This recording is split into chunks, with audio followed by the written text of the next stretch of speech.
Hi friends, it's Joan at 10 Pentacles Tarot. I'm here today with the reading for my Pisces friends for January 2023. So we're going to see what the cards are telling you to stop doing, what they tell you to start doing, and what they tell you to continue doing in order to make January the best month it can possibly be. For today's reading, I'm going to be using the Tarot of Oppositions, which is a really cool deck because each card has a light aspect as well as a shadow aspect to it. This reading is a general reading, so everything I say may not apply to you.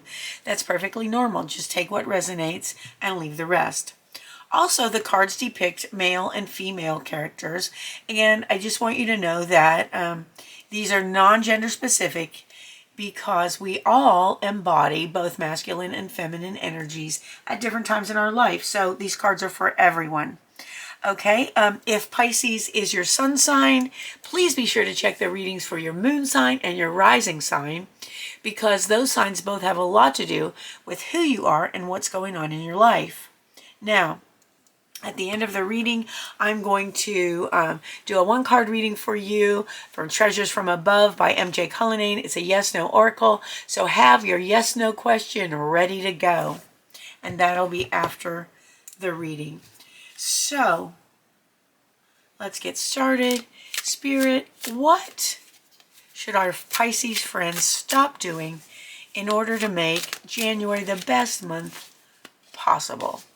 What should our Pisces friends stop doing in order to make January the best month possible? What should Pisces friends stop doing in order to make January the best month possible? All right, so we've got 3 cards there. Okay.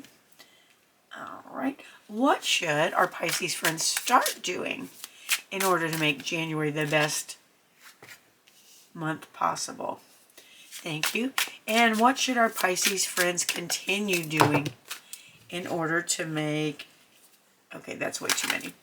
What should our Pisces friends continue doing in order to make January the best possible month it can be?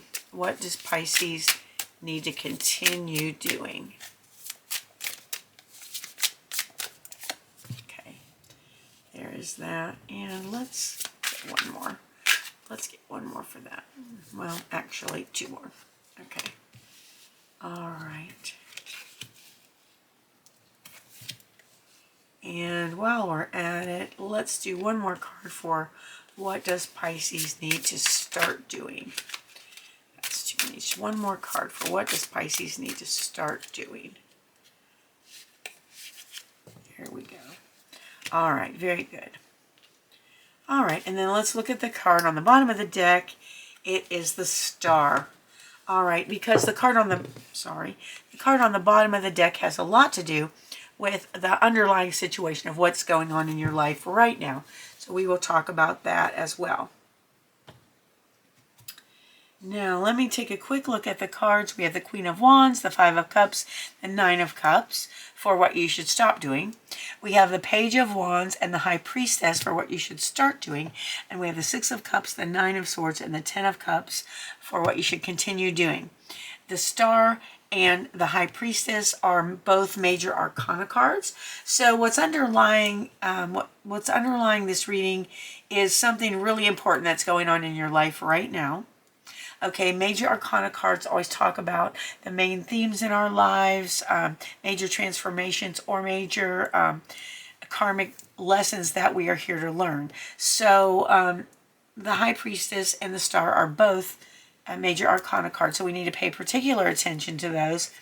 All the other cards are minor arcana. Those are also important, but they're more about everyday things and the things we always deal with, just things we deal with in our life.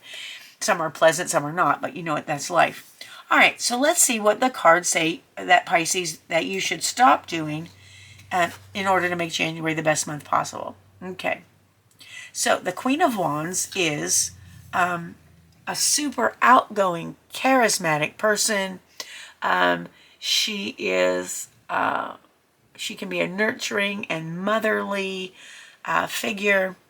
And if you look at her shadow side, she can be a little bit devilish, honestly. She can be very seductive. She can be a temptress, actually. So we want to avoid those qualities and really embody the wholesome qualities. And I'm not saying you're a temptress or a tempter. I'm just saying what you want to do is to embody the wholesome qualities of the Queen of Wands rather than the more non-wholesome qualities, let's say. All right, so that's one thing. And then we have the Five of Cups. And the Five of Cups is always about someone who is crying over spilled milk, okay? So if you are mourning something that you've lost, if you are really upset and you can't get it out of your life, the cards are saying to really stop as much as you can. I know it's not easy. As much as you can, stop focusing on what's gone and focus instead on the positives, on the good things you have in your life, okay? So stop focusing on the negative and start focusing on your blessings and the positive. Same here. Don't act out the negative. If that's what you're doing, stop acting out the negative qualities and start acting out the positive qualities. All right. And then we have the Nine of Cups, which is the wish card. This is a wish fulfillment card. So sometimes when we get the Nine of Cups, it's talking about that you are complacent and that you are being very self-centered or focused on just you and your happiness, okay? And if that tends to be the case, if you tend to be so only focused on yourself, try to actually spread the happiness around, focus on others, and let your emotions involve others rather than like being rather than having your wishes all about what you want, also focus on others and how what you have affects them or can help them. All right, so to put it bluntly, this is please forgive me, I'm just trying to put this in the focus of stop. And like I said, all of this may not apply to you. But if you tend to be self-centered, you got to really watch that, okay? Try to open up and, not be so self-centered. Try to stop focusing on what you've lost and focus more on your blessings. And instead of being the temptress and the little devilish person who is maybe inspiring the wrong sort of thing in people, try to be inspiring the more wholesome areas, if that makes sense. All right, so if any of those apply to you, just take it for what it's worth. That is what the cards are saying. All right, now, I'm sure you're all very nice people. Okay, so we got the Page of Wands. So this is saying to go ahead and start something that you start a program of study or start investigating something that inspires you, something that lights your fire, okay? The Page energy is a very youthful energy. This person is excited. They are eager to learn. And so be eager to learn about something that inspires you, about something that lights your fire. And most important thing to start really, really listening to your intuition.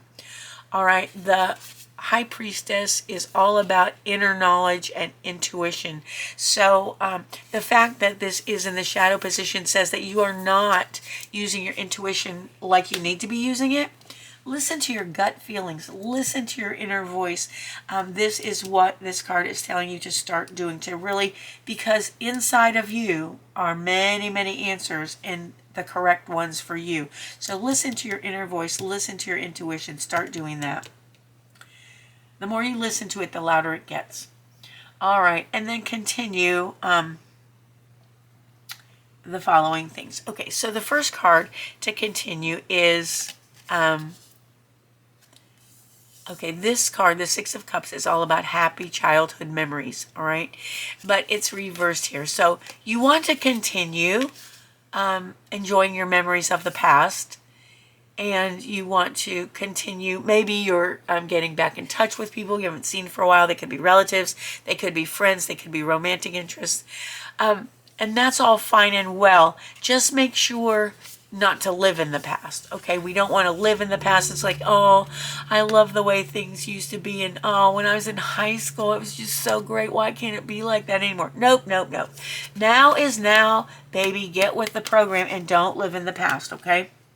Continue moving forward, because living in the past is going to get you nowhere but backwards. All right, also, if I were to judge by this card, I would say that you tend to worry a lot. Some of you are tending to worry a lot, to give yourself anxiety. Okay, so what you need to do is to continue to tell yourself that worrying helps nothing. Worrying does not improve anything. It doesn't make anything better. All it does is cause you anxiety, which can cause you mental anguish, which can cause you physical problems as well. So keep telling yourself that worrying helps nothing, and that 90% of the things you worry about are never ever going to happen. And even if they do happen, worrying helps nothing at all, ever. Okay, so continue to tell yourself and remember that. And then the Ten of Cups is all about emotional fulfillment. All right, so again, this is the shadow aspect is up, and this tells me that you are again looking to the negative, to the broken, to the things that you've lost. Oh, but look at your blessings. Look at the beauty that's in your life. Continue focusing on the positive. Continue focusing on the positive and not the negative. Okay, even here, focus on the positive. Stop focusing on the negative. All right, so on the bottom of your deck is the Star, and the Star is one of the best cards in the entire deck. It's all about hope in the future, faith in the future. And I feel like you are working so hard to have this hope and this faith. And this card says that good things are going to happen. Believe it. You may be having a hard time believing it right now, but this card says if the energies continue moving the way they are, that good things are going to happen in your future, and it is worth having faith in the future. It is a good thing, and just keep having faith in the future. The Star is all about hope. It's all about success. It's all about all the things that you want to happen, and I know you're hoping and hoping for these, so just keep the hope up. Things will happen. Things will get really better according to these cards, as long as the energies keep flowing the way they are. All right, of course, we can't guarantee, I can't guarantee you anything in your future. I can just read the energy right now, and what the energy is saying, that if you focus on the positive, stop worrying, realize that's going to not do you any good. Start doing something that really lights your fire and inspires you. Listen to your intuition. Good things are definitely, definitely in your future. All right, so that was your tarot reading, and now let us go to MJ Cullinane's Treasures from Above. And what you're going to do is I want you to think of a yes, no, a question that has a yes, no answer. Now, it can be something simple like, will I have a good time if I go to Jimmy's New Year's Eve party? Or it could be something complex like, will moving into this new house provide a good situation for my family? Or will I be happy if I accept this job offer that's on the table? Okay, so formulate your yes, no question in your mind right now and concentrate on it for a minute. Okay, have you got it? Okay, you've got your yes, no question. If you need to think about it for a minute, pause me, and then when you're ready, come back. this is the card. So there are two crows up there in a field of flowers that look like poppies. And it says pick a treasure. So there are three treasures here. They happen to be a bike bell, a tuning fork, and a cheese grater. Okay, so is your intuition telling you to pick the bike bell? I'm sorry about the wiggling. The bike bell, the tuning fork, or the cheese grater? All right, so decide now. Take a few seconds, look at them, think. Are any of them like something that you've seen lately? Are you like, oh my gosh, I just saw that old bike bell today, I'm going to pick that. Or I was just thinking about getting a new cheese grater. So something is going to bring one of these things to your mind, or you're just going to get a feeling about one of them. All right, so choose one of them, and that will be the answer to your question. Well, that won't be the answer, but I will find the answer to your question. So if you need to pause me again for a minute, feel free. Let us look. So if you chose the bike bell, I looked that up here. Bike bell is number 58. So let's look at number 58. It says, emblazoned across the long winter's night sky is your answer. No. So if you pick the bike bell, your answer is no. All right. Let's see. If you pick the tuning fork,